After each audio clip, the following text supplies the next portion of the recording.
Assalamualaikum warahmatullahi wabarakatuh. Apa kabar teman-teman semuanya? Semoga semua dalam keadaan sehat walafiat ya. Diberikan kesehatan, kelancaran, serta kemudahan dalam segala urusan apapun itu. Di hari terakhir, di hari Jumat, di bulan Rajab, semoga kita diberikan keberkahan sampai nanti kita bisa menyambut hari Ramadan. Amin amin ya rabbal alamin. Oke teman-teman, kali ini saya akan membahas tentang 142 nasabah gugat OJK. Nah ini terkait apa? OJK sampai digugat, apa yang terjadi terkait dengan gagal bayar? Nah kita akan bahas secara tuntas. Tapi sebelumnya saya harapkan kalian semuanya sudah subscribe channel ini agar channel ini terus berkembang dan dapat memberikan informasi terbaik buat kalian yang galbay. Oke teman-teman, ini dia buat kalian.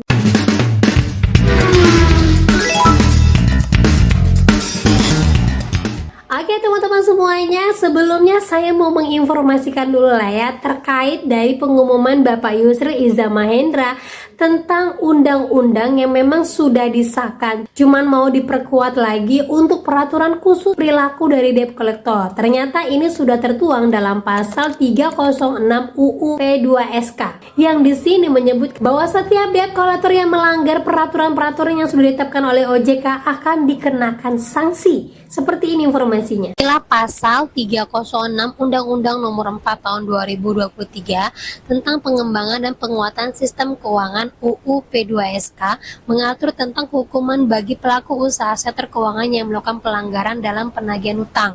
Berarti UU 306 ini lebih kepada untuk pengaturan debt collector. Ya teman-teman ya, pengaturan khusus untuk pinjaman online. Kita lanjut lagi. Pelanggaran yang dimaksud adalah memberikan informasi yang salah kepada nasabah, melakukan penagihan yang tidak sesuai dengan hukum.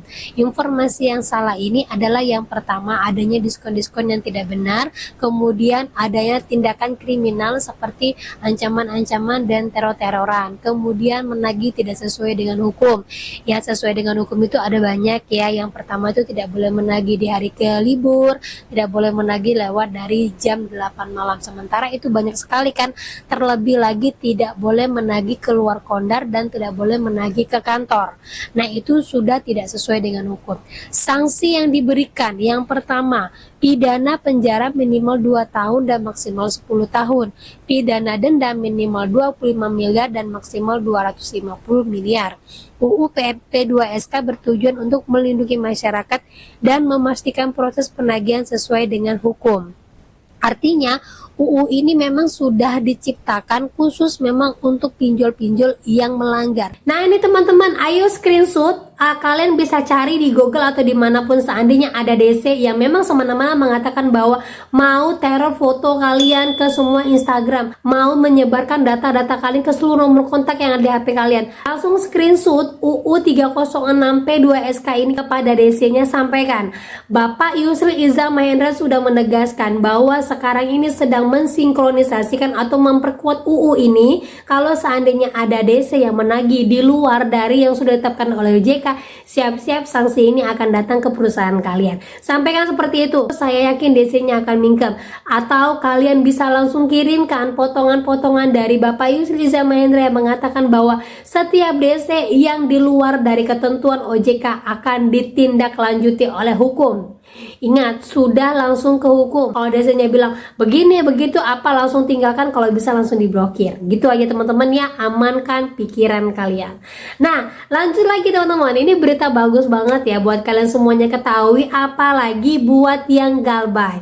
Karena setiap orang yang galbay pasti akan berpikir nanti saya akan dituntut hukum oleh pinjolnya, nanti OJK akan menuntut saya, nanti perusahaan pihak ketiga akan mencari saya. Ternyata di sini kita belajar dari 142 orang yang menggugat OJK terkait dengan hilangnya uang mereka di perusahaan pinjol akibat perusahaan pinjol yang tidak bisa memitigasi resiko dari nasabah-nasabah yang galbay.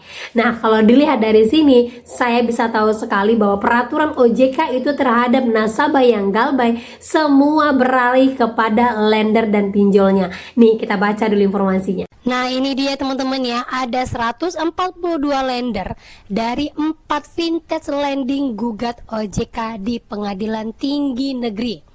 Ini dia isi tuntutannya. Kita baca dulu ya ke bawah. Sebanyak 142 pemberi dana atau penanam saham atau juga lender yang tergabung dalam komunitas lender korban fintech lending melayangkan gugatan terhadap OJK dan Kepala Eksekutif Pengawasan Lembaga Pembiayaan Perusahaan Venture, Lembaga Keuangan Mikro dan Lembaga Jasa Keuangannya Bapak Agusman. Diketahui 142 lender tersebut merupakan lender dari PT Investri Radika Jaya atau Investri yang sudah dicabut izinnya, kemudian Tanifan juga sudah dicabut izinnya, kemudian Aigro dalam proses, kemudian PT Modal Rakyat. Nah, sekarang ini juga sedang dalam proses. Dilihat isinya adalah mengenai gugatan tersebut, kuasa hukum komunitas lender korban fintech Grace Hotang menerangkan bahwa pihaknya menuntut agar regulator melakukan peninjauan kembali atau pencabutan atau pengeluaran ketentuan baru atas ketentuan surat edaran nomor 19 OJK nomor 23 tentang penyelenggaraan layanan pendanaan berbasis teknologi atau fintech lending. Grace menyoroti poin yang tertuang, yaitu seluruh resiko pendanaan yang timbul dalam transaksi LPBBTI ditanggung sepenuhnya oleh pemberi dana. Penyelenggara bertanggung jawab dalam hal ini terjadi kelalaian atau kesalahan yang disebabkan oleh penyelenggara dan menimbulkan kerugian bagi pemberi dana. Ya, jelas teman-teman ya yang belum galbay, ini lender menggugat OJK yang isinya dalam jelas-jelas sekali setiap ada resiko yang terjadi atas pinjol tersebut, segala ketentuan itu akan dikembalikan kepada pemberi dana atau lender, bukan kepada yang galbay. Jelas ya, yang belum berani galbay ini rugi banget ya kalau kalian tidak tahu hal ini. Karena apa? Banyak sekali orang yang memaksakan diri untuk gaya lubang tutup lubang, tapi ternyata seandainya ada resiko yang terjadi pada pinjolnya, kalian bukan orang yang harus dipertanggungjawabkan untuk hal ini. Jelas ya. Lanjut lagi, kita lihat. Di sini, kuasa hukumnya menambahkan dampak negatif yang dialami oleh lender makin diperjelas dengan ditemukannya adanya indikasi fraud yang dilakukan oleh organ internal fintech lending. Kasus ini tentu tidak hanya merugikan lender secara finansial, tetapi juga menimbulkan keraguan terhadap keamanan bertransaksi dalam ekosistem pinjaman berbasis teknologi. Artinya, ada internal dari pinjol sendiri yang memang memainkan uang dari para lendernya. Siapa sih yang gak tergoda dengan uang sebanyak itu yang ditanamkan? Lagi, hingga saat ini tidak ditemukannya ada tindak lanjut dari OJK atau pihak stakeholder lainnya terkait pembahasan tentang SEOJK khusus bab keempat mekanisme penyaluran dan pelunasan pendanaan angka 1 sampai huruf A. Ini tentang pemberi dana teman-teman ya. Artinya mereka ini minta bahwa tidak hanya dibebankan hanya kepada lender, tapi juga OJK juga harus dibebankan. Karena apa? Di sini berlanjut lagi teman-teman.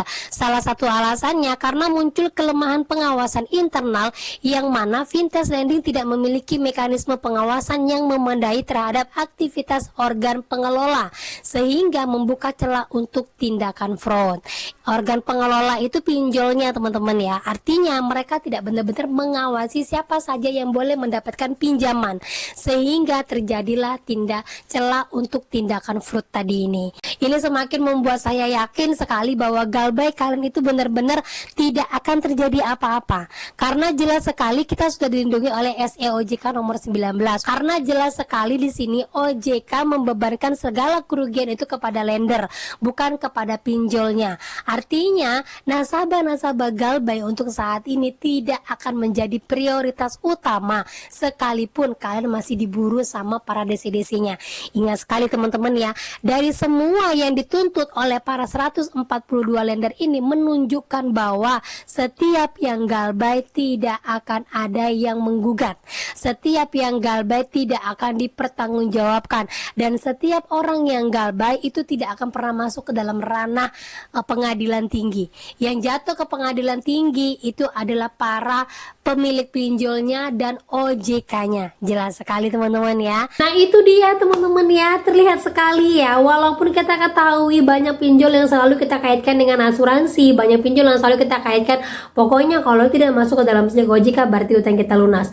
Nah semua resiko itu seandainya sampai sampai perusahaan pinjol itu bangkrut. Sekarang ini yang kalau saya lihat itu adalah Aigro dan Modal Rakyat yang saat ini sangat kecil sekali TKB 90-nya ataupun TKB 30-nya ataupun TKB 30-nya sudah tidak bisa untuk mengembalikan uang lendernya, disusul oleh koin P2P. Kalau saya lihat dari ketiga perusahaan ini yang menggugat itu adalah lender menggugat kepada pinjol tidak bisa berbuat apa-apa, akhirnya lender menggugat kepada OJK. Nah, ini menunjukkan bahwa kita manusia yang galbay tidak akan masuk ke dalam ranah hukum atau tidak akan bisa digugat baik itu perdata ataupun pidana. Karena apa? Setiap kita menerima pinjaman itu tanggung jawab besarnya kepada pinjol. Perlu dipilah lagi pikiran kalian. Lebih baik kalian malu sesaat daripada terus-terusan untuk mempertahankan harga diri yang ujung-ujungnya menjadi bom waktu buat kalian. Dari peristiwa ini kita bisa melihat segala sesuatu baik gagal bayar atau apapun semuanya ditanggung oleh lender, OJK dan juga pinjol. Kita para nasabahnya tidak ada ikut-ikutan. Gitu teman-teman ya. Nah, itu dia informasi yang bisa saya sampaikan buat kalian. Semoga informasi ini menjadi mood booster, menambah kuat mental kalian lagi, membuka wawasan kalian lagi bahwa galbay itu tidak semengerikan atau tidak seberbahaya yang orang-orang itu teman-teman ya. Oke, itu dia informasi buat kalian pada hari ini. Semoga informasi ini menjadi mood booster kalian di Jumat berkah ini. Kalian makin semangat, makin kuat mental, dan teruslah memotivasi diri kalian untuk hidup lebih baik lagi. Itu dia akhir kata saya ucapkan. Assalamualaikum warahmatullahi wabarakatuh.